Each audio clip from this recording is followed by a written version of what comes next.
Suština protesta je da se čuje glas protiv nasilničkog ponašanja koji se dešava u zdravstvenim ustanovama i to je problem na koji se već duži period ukazuje iz strukovnog sindikata doktora medicine, kaže predsjednica sindikata Spomenka Janjić.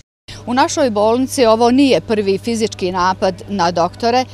Napadnut je i prebijen doktor Tadić prije par godina, zatim doktor Elez, doktorica Bobana. Srednji medicinski kadar je također svakodnevno meta verbalnih i fizičkih nasrtaja različitih osoba.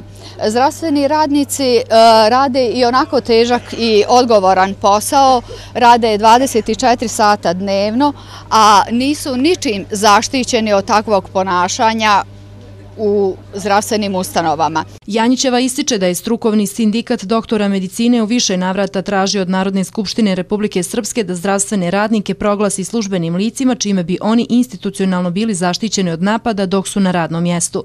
Za sada u tom svom zahtjevu nismo imali uspjeha, svaki put smo odbijeni, ali mi u zakonskim rokovima stalno ponavljamo taj zahtjev i nadamo se da ćemo jednom uspjeti da ubijedimo nadležne da je naš posao zaista opasan i da je neophodno zaštititi zdravstvene radnike od takvog ponašanja. Jedan od očevidaca jučerašnjeg incidenta je medicinski tehničar Boro Nosović.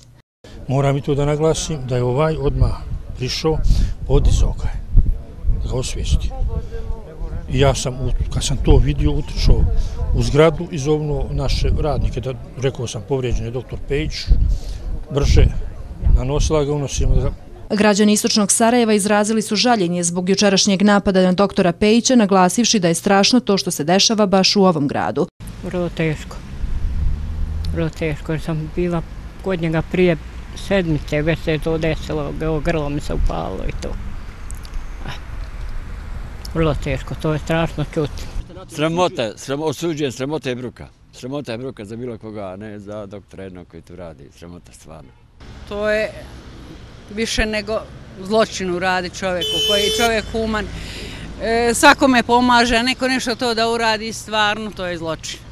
Na parking prostoru ispred bolnice Kasinda u Istočnom Sarajevu juče je Dejan Trnčić fizički napao ljekara Milana Pejića koji je tom prilikom zadobio teže povrede glave zbog kojih je premješten u klinički centar Univerziteta Sarajevo.